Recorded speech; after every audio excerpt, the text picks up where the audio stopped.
Jurassic World is directed by Colin Trevorrow and stars Chris Pratt and Bryce Dallas Howard, and I have been waiting for this movie for 14 years.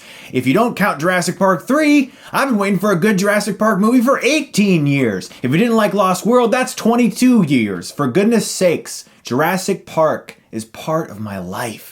I remember when I first saw Jurassic Park, I recorded it onto VHS tape from television. I must have watched that tape 100 times. I have internal audio memory of the various 90s commercials that were included in the broadcast of Jurassic Park on my VHS tape. When I got money of my own, I bought my own VHSs of it. I bought the DVDs when they came out. I even bought the 3 Blu-rays that were released, even though I'm not a huge fan of Jurassic Park 3. And despite having them, I bought the freaking new collection as well and haven't even opened it yet because I just want to keep it in the plastic. That's how much I love Jurassic Park. It has been part of my life and my family and friends. So this review is from a true fan. I love Jurassic Park and I was pumped out of my mind for Jurassic World, which is about a theme park called Jurassic World, and it's the encapsulation of John Hammond's original vision that went sour in that first film. It's everything that he wanted this place to be, and it's now fully operational, and because of diminishing returns, they create a hybrid dinosaur that's bigger with more teeth to hopefully bring in more visitors, and when that thing gets out, you know, dinosaurs eat people. We've been here before, but is it good? Yes, it is. I had a lot of fun with Jurassic World. Now let me tell you honestly, this is a good movie. It's not a great movie in my opinion though, and I gotta be honest with you, I'm a humongous fan.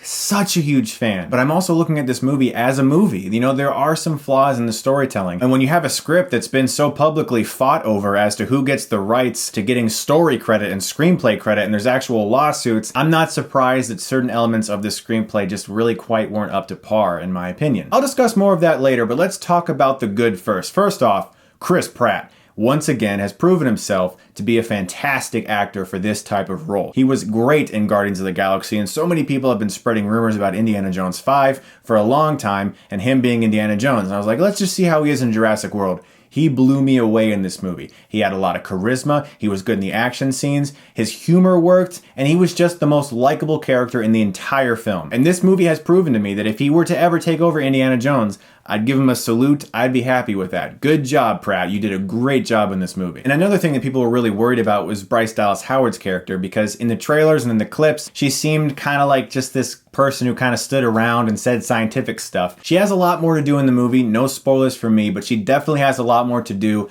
I like the direction her character went. It started off a bit stale, I must be completely honest. About the first 30 minutes of this movie, I was actually kind of sitting there going, when's it gonna start? Which is not a good thing because, in my opinion, Jurassic Park and The Lost World, they're always moving, whether or not it's a dinosaur scene or just characters sitting around talking. Those two films really moved. In the first 30 minutes of this film, I was like, let's get to it, let's go. And that might have something to do with the fact that it takes a while to introduce Chris Pratt into the movie. And once he finally came in there, I was like, okay, this is a likable character. I like the direction this is going. But I want to get really real here, okay? I don't think any of you subscribe to me for me to sugarcoat my reviews. I don't think any of you click subscribe going, I like how this guy doesn't actually say how he feels. Because I'm going to tell you how I feel.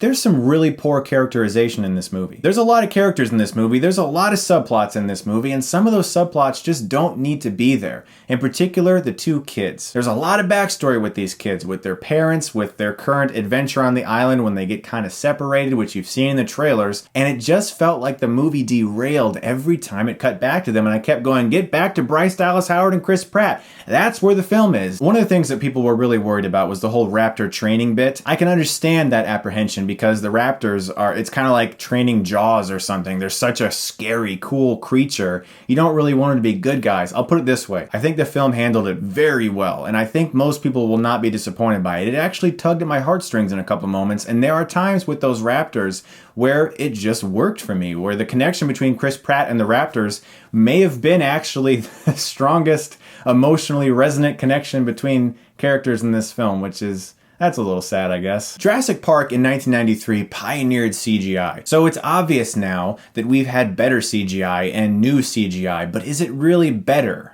just because it's new? Yes, there is more detail, but in the original Jurassic Park films still, I can watch that movie and be like, that looks real. And I talked about this in my JP3 review. One of the reasons is Spielberg utilized mostly just wide shots for CGI. Anytime a creature was close up to the screen or close up to an actor, it was an animatronic creature. And that really sold. In this movie, there is a lot of CGI. And for the most part, it is good. But there is a little too much of an over-reliance on it, in my opinion. And I think it shows in some of the actors' performances because there's a lot of staring at a tennis ball type looks in this movie. But seriously though, I don't want to get too negative here. I don't want to disappoint you guys. I had fun with this movie.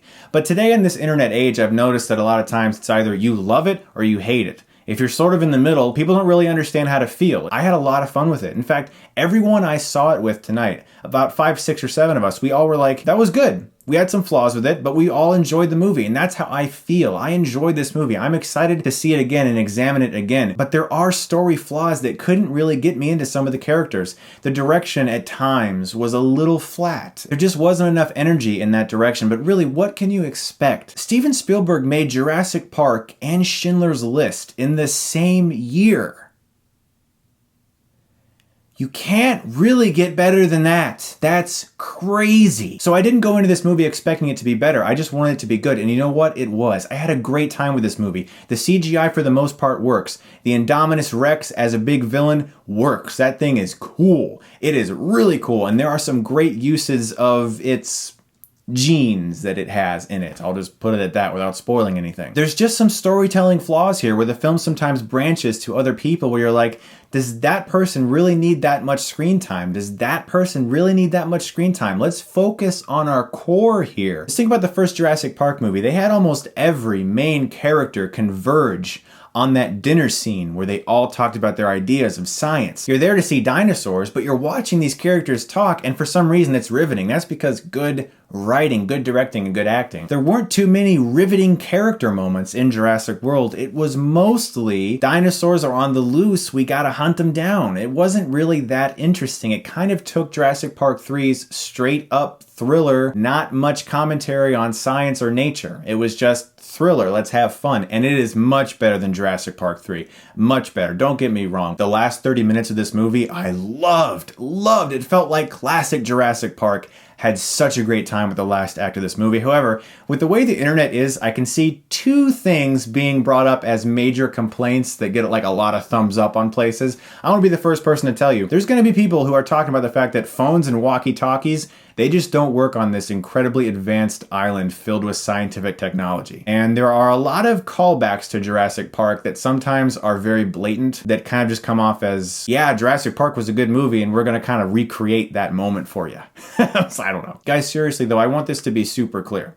I am a humongous Jurassic Park fan.